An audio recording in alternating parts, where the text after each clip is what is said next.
Hello guys, जैसा कि आप लोगों ने मेरी प्रीवियस वीडियो में देखा था कि मैंने कांग्रेस के बारे में डिस्कस किया था और उसके कुछ अधिवेशंस के बारे में।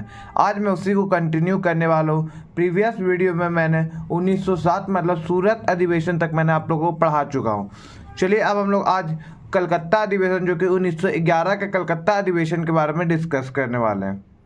सबसे पहला क्या, 1911 का अधिवेशन जो कि कलकत्ता में होता है। इसके अध्यक्ष कौन रह चुके, मेरा विशन नारायण धर। याद रखिएगा, अध्यक्ष आप लोग से पूछा जाता है, विशन नारायण धर रह चुके हैं। ये किस लिए इंपॉर्टेंट पड़ता है, क्योंकि जन गण मन जो पहली बार गाया था, पूछा जाता है कि किस अधिवेशन में जो है जन गण मन को पहली बार गाया था, तो कलकत्ता अधिवेशन जो कि 1911 में होता, किसकी अध्यक्षता में, तो विशन नारायण धर के अध्यक्षता में। फिर आता है मेरा 1916 का अधिवेशन जो कि लखनऊ अधिवेशन के नाम से भी जाना जाता है। इसकी अध्यक्षता किसने की थी, अंबिका चरण मजूमदार ने की थी। ये आप लोग के लिए इंपॉर्टेंट दो तीन बातों से है जो कि मैं यहाँ पे डिस्कस करने वाला हूँ। सबसे पहला तो ये इंपॉर्टेंट है कि कांग्रेस के दोनों दलों का विलय हुआ, मतलब जो कांग्रेस टूट गया था मेरा 1907 के अधिवेशन में, सूरत के अधिवेशन में, लखनऊ के अधिवेशन में वापस जुट जाता है। याद रखेंगे, इसलिए भी बहुत ज़्यादा इंपॉर्टेंट बनता है। नेक्स्ट आपका क्या इंपॉर्टेंट है, ये कांग्रेस और मुस्लिम लीग के बीच इस समय जो है लखनऊ पैक्ट होता है। पूछता है कि किस अधिवेशन के दौरान जो है कांग्रेस और मुस्लिम लीग के बीच जो है लखनऊ पैक्ट होता है, तो याद रखेंगे लखनऊ अधिवेशन के बीच में होता है। तिलक साहब ने इसी के अधिवेशन में क्या कहा था, स्वराज मेरा जन्मसिद्ध अधिकार मैं लेकर रहूंगा। ये आप लोग से सवाल बहुत ज़्यादा पूछा जाता है, इसलिए इसे याद रखेंगे। चलिए अब हम लोग देखते हैं 1917 का अधिवेशन, जिसको हम लोग फिर कलकत्ता अधिवेशन के नाम से जानते हैं। कलकत्ता अधिवेशन अब तक हम लोग 3-4 पढ़ चुके हैं, याद रखें। फिर होता है 1917 का अधिवेशन कलकत्ता। ये किस लिए इंपॉर्टेंट है, क्योंकि इसकी अध्यक्ष जो है एनी बेसेंट बनी, जो कि कांग्रेस की पहली महिला अध्यक्ष थी। ये आप लोग से पूछता है कि अगर पूछे सवाल कि कांग्रेस की पहली महिला अध्यक्ष कौन थी, तो एनी बेसेंट थी। अगर पूछे कांग्रेस की पहली भारतीय महिला अध्यक्ष कौन थे, तो इसका दूसरा आंसर हो जाएगा, जो कि मैं आगे डिस्कस करने वाला। एनी बेसेंट कहाँ के रहने वाले थे, तो आयरलैंड की थी। एनी बेसेंट के बारे में दो मेन बातें हैं जो कि देखिए यहाँ पे लिखा हो। सबसे पहला तो इसकी पत्रिका कॉमन ब्लूहिल और न्यू इंडिया, ये इनकी पत्रिका थी। होम रूल लीग मूवमेंट की भी जो है स्थापना है, मतलब इन्होंने किया था, तिलक और एनी बेसेंट ने मिलकर किया था। याद रखें, इसलिए एनी बेसेंट आप लोग के इंपॉर्टेंट है। चलिए अब हम लोग 1920 जो कि नागपुर अधिवेशन के नाम से उसे देखते हैं। 1920 का अधिवेशन, जिसे हम लोग नागपुर अधिवेशन के भी नाम से जानते हैं, इसकी अध्यक्षता किसने की, तो वी राघवाचार्य ने की थी। याद रखें, इसका नाम याद रखें। नागपुर अधिवेशन की अध्यक्षता करने वाले थे वी राघवाचार्य। ये दो बातों से और इंपॉर्टेंट है। पहला तो देसी रियासतों के लिए नीति बनाई गई। ये भी आप लोग से पूछता है कि किस अधिवेशन में जो है देसी रियासतों के लिए नीति बनाई गई, तो उसका राइट आंसर होगा क्या मेरा, नागपुर अधिवेशन। फिर आपका नेक्स्ट क्वेश्चन क्या पूछता है कि असहयोग आंदोलन को इसी अधिवेशन में अनुमति मिलती है। याद रखेंगे, असहयोग आंदोलन को अनुमति किस अधिवेशन में मिलती है, नागपुर अधिवेशन में। लेकिन यही अगर पूछे स्वदेशी आंदोलन को अनुमति किस में मिलती है, तो वो मेरा बनारस अधिवेशन जो कि 1905 में हुआ था, उसमें हम लोग का मिलता है। इसी वजह से ये इंपॉर्टेंट पड़ता है। याद रखें, मोस्ट इंपॉर्टेंट अधिवेशन में से एक है।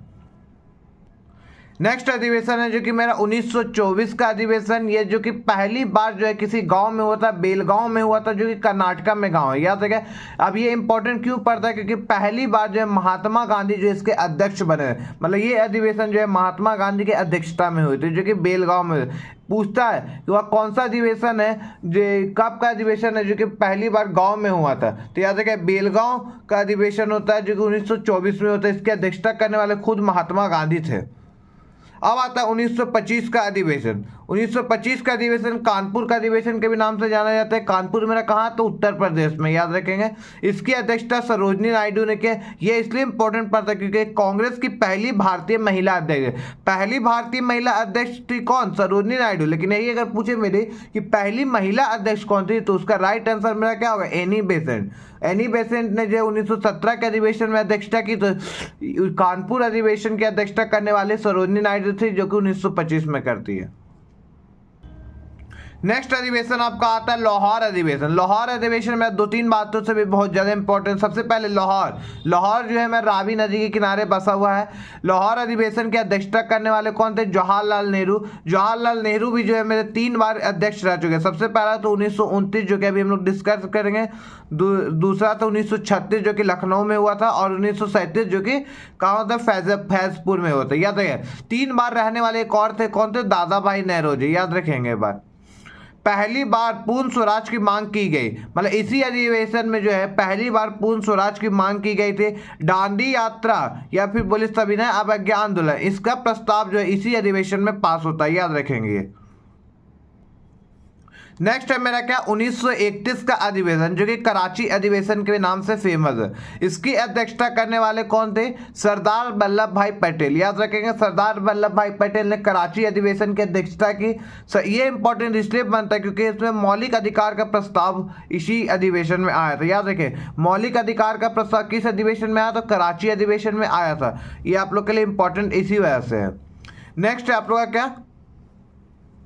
1938 का अधिवेशन जिसको हम लोग हरिपुर अधिवेशन कहते हैं। याद है हरिपुर अधिवेशन जो कि हरिपुर कहाँ है मेरा? गुजरात में। इसके अध्यक्ष कौन थे? सुभाष चंद्र बोस थे। याद रखिए इसके अध्यक्ष कौन थे? सुभाष चंद्र बोस।